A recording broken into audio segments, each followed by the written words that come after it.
आज शनिवार 3 जुलाई। सबका स्वागत, धन्यवाद। सर्वप्रथम श्रील प्रभुपाद शिक्षामृत, ये 1968 को 3 जुलाई को प्रभुपाद जी ने रूपानुग हमारे एक गुरु भाई को पत्र लिखा था।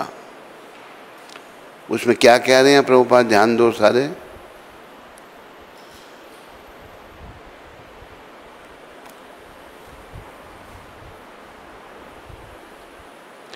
जो अपने अंतःकरण में सदैव श्री कृष्ण को धारण करता है वह कहीं भी जा सकता है और उस स्थान को पवित्र तीर्थ स्थान में परिवर्तन कर सकता है।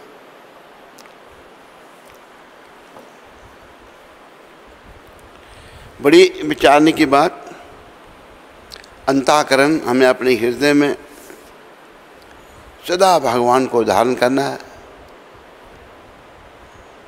और जब भगवान हमारे हृदय में हैं तो प्रभुपाद कहते हैं हम कहीं भी जा सकते हैं। जब भगवान, वैसे तो भगवान हृदय में सभी के हैं, जैसे कि गीता में भगवान ने कहा ईश्वर सर्वभूतानां हृदयेषु अर्जुन तिष्ठति। मैं परमात्मा रूप में हर प्राणी के हृदय में बैठा हुआ हूँ। सबके हृदय में वो हैं, लेकिन अभी दिखते क्यों नहीं। जैसे उदाहरण दिया था आपको हमने, अग्नि सर्वत्र है। जब तक कुछ लकड़ियाँ इकट्ठी करोगे, जब कुछ लकड़ियाँ इकट्ठी करोगे और तीली लगाओगे तो वहीं अग्नि प्रकट हो जाएगी। इसी प्रकार भगवान हमारे हृदय में भी हैं, सर्वत्र हैं, लेकिन दिखते इसलिए नहीं कि हमने उनको पाने के लिए प्रबंध नहीं किया। हम अच्छे नहीं बने, हम माया में ही पड़े रहे। अभी जैसे हम अपने परिवार की ओर खींचते हैं,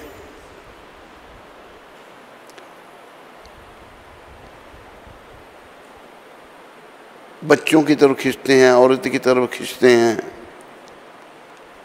लेकिन ये खिंचाव जो है ना, ये नरक का द्वार है। हमें प्रयत्न करके भगवान की ओर खींचना है। एक कबीर जी का बड़ा सुंदर दोहा है, सब मेरे पीछे बोलो। नारायण सुख भोग में तू लंपट दिन रैन। भौतिक सुखों में बच्चों का ऐसा करना है, औरत का ऐसा करना है, उसमें दिन रात उनसे मोह हो गया ना हमारा, और ये मोह नरक का द्वार है। मान लो मेरा आकर्षण औरत की तरफ है या मेरे बच्चे उनकी तरफ है, कल को मेरी जब मृत्यु आएगी तो औरत क्या करेगी आकर उसमें? ना करेगी ना कर सकती है। बच्चे क्या करेंगे? करने वाले हैं गोविंद, करने वाले हैं कृष्ण, पर आखिरी समय निकट आ गया है, हमारा ध्यान पीछे की तरफ ही रहता है। वही कबीर जी कह रहे हैं, नारायण सुख भोग में तू लंपट दिन रैन। सुख भोग में दिन रात तो पड़ा है, आकर्षण क्यों है? क्यों हम जाते हैं पीछे की ओर? उनसे मोह है हमारा। शरीर मृत्यु की तरफ आगे जा रहा है, लेकिन हम मोह से मुक्त नहीं हो रहे। वो हमें पहले समझना है, फिर प्रयास करना है इससे मुक्त होने का।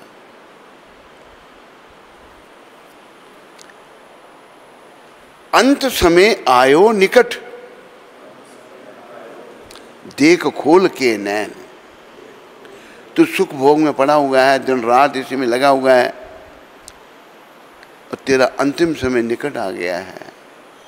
और याद रखो, अंतिम समय के बारे में ना मेरे को पता ना आपको पता है कब किसका आ जाए। अभी हम एक दिन वृंदावन में थे तो वृंदावन की परिक्रमा कर रहे थे, एक महात्मा बस उधर बैठे बैठे लेट गए, मृत्यु हो गई। मैंने देखा वो लेटा हो गया, खत्म हो गया, 1 मिनट नहीं लगा, और वो वृद्ध भी नहीं था। तो कब किसकी मृत्यु आई ये किसी को पता नहीं, लेकिन कोई भी इसको समझने का प्रयास नहीं करता। इसलिए गुरु का बड़ा कठिन काम है कि शिष्य को भगवान की ओर लगाना। इसलिए भगवान कहते हैं समर्पण करो। पहले ये मैं बता दूं आपको, जो भगवान सबके हृदय में बैठे हुए हैं, ये 18वें अध्याय का 81वां श्लोक है। हे अर्जुन,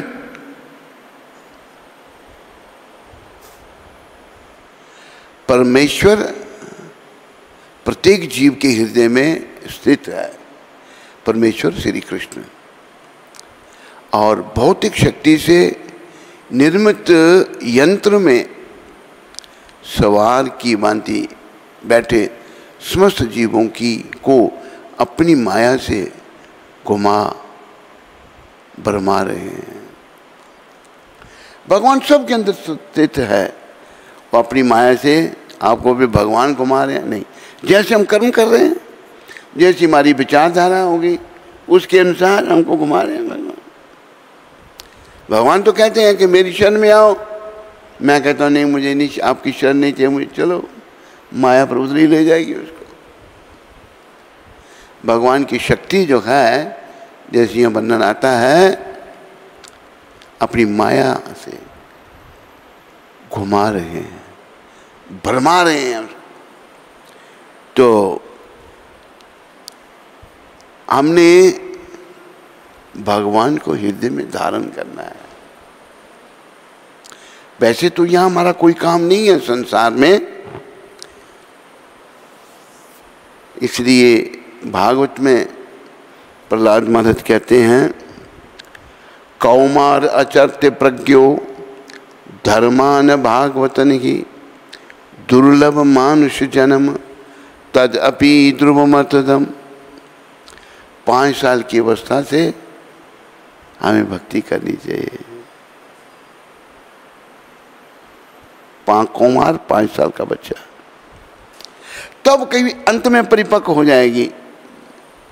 देर होगी, उम्र बीत गई हमारी, लेकिन भगवान की शरण में नहीं आए तो पीछे की ओर खिंचावट हो रही है। ये खिंचावट जो है बड़ी खतरनाक है, बहुत खतरनाक है। इसको समझ करके इससे बचने का प्रयास करना है। तो हृदय में जब भगवान को धारण कर लिया, तो ऐसा व्यक्ति किसी भी स्थान को पवित्र कर सकता है। जैसे इन्होंने पूरी दुनिया पवित्र की, पूरी दुनिया में भ्रमण किया, अमेरिका से काम शुरू किया, सारी दुनिया में गए और सब जगह लोगों को पवित्र किया, मंदिर स्थापित किए। तो हमें भी इनके चरण चिन्हों पर चलना है। अब जब ये भगवान के लिए सब कुछ कर रहे हैं, ये नहीं कि हम अपने परिवार को ही अपना समझते हैं। कहाँ है वो, निकालो श्लोक।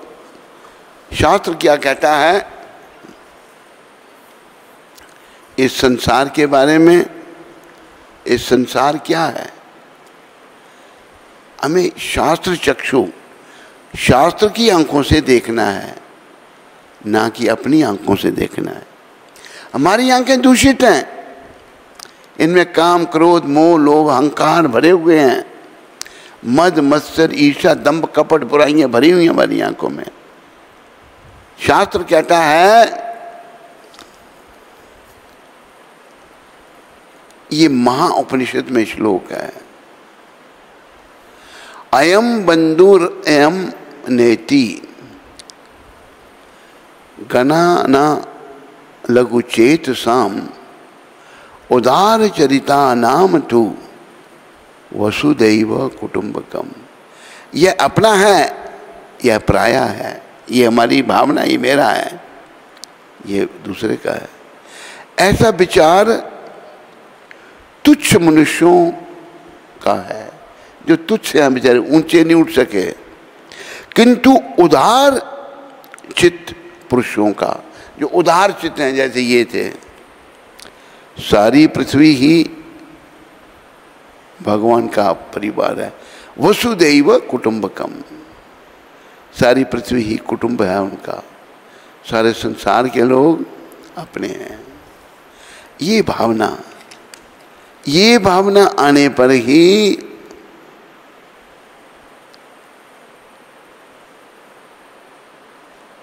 हम लोग आगे बढ़ सकते हैं।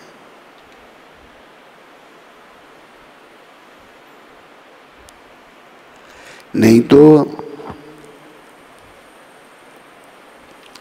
रास्ते में ही रह जाएंगे, फिर कोई काम नहीं आएगा।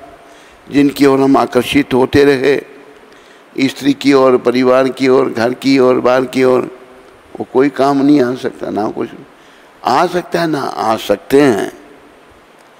काम आने वाले भाई श्री कृष्ण हैं। वसुदैव कुटुंबकम, ये श्री कृष्ण का परिवार है।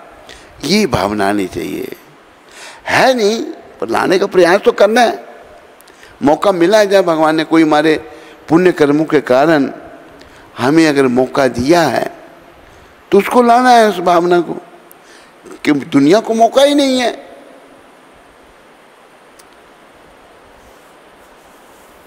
दुनिया को मौका नहीं है कि वो भगवान की ओर मुड़े, या भगवान का सिमरन करें, या उनकी शरण में आए। नहीं, कोई मौका मिल गया, कोई कर्म है हमारे भी। अभी उस मौके का लाभ यही है कि अपनी कृष्ण चेतना को बढ़ाना है, कृष्ण भावना को बढ़ाना है, घटाना नहीं। हम ऐसे ढंग से काम नहीं करें कि मेरी कृष्ण भावना जो है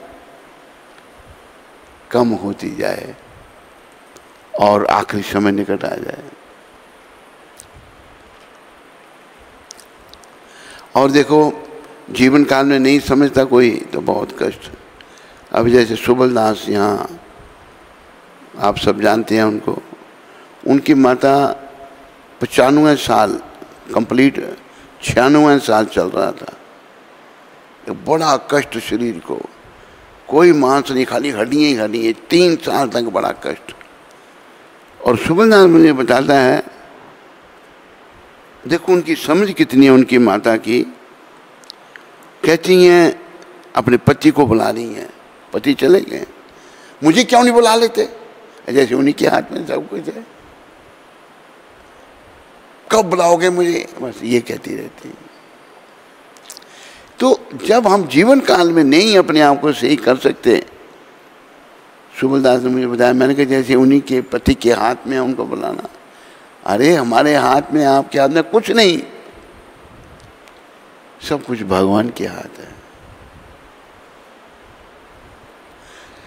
तो जिनके हाथ में सब कुछ है, उनकी शरण में आना है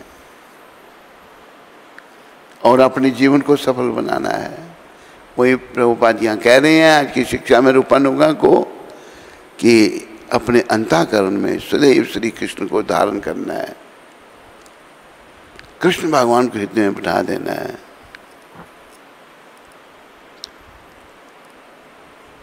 और कहीं भी हम कृष्ण को धारण करें, क्योंकि सारी पृथ्वी उनकी ही है। जैसे प्रभुपाद जी बेचारे चले गए, अमेरिका चले गए, सारे संसार का भ्रमण किया, और वो स्थान जहाँ वो भक्त जाता है, उस स्थान को पवित्र तीर्थ स्थान में परिवर्तन कर सकता है, जिसके हृदय में भगवान है। हमने बस जीवन का उद्देश्य यही बनाना है और कुछ नहीं। अरे परिवार में जिसका जैसा भाग्य है, जिसका कर्म है, उसको वैसा मिलेगा। अभी सुबलदास की माता, लड़के हैं, पति भी बड़ा अमीर था, और लेकिन कोई कष्ट नहीं काट पा रहा, वो सब खुद भोगने पड़ रहे हैं। तो हमें ये बातें इससे पहले कि समय चला जाए, आंखें खोलनी है। आंखें खोल करके कृष्ण की शरण में आना है।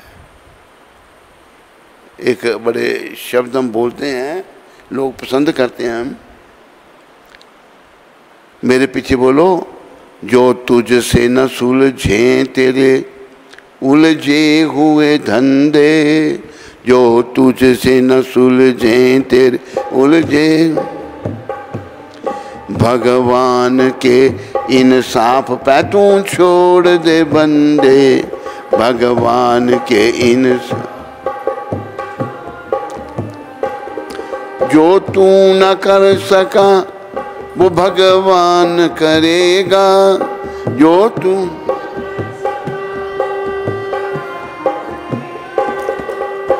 वही तेरी मुश्किलें आसान करेगा, वही तेरी।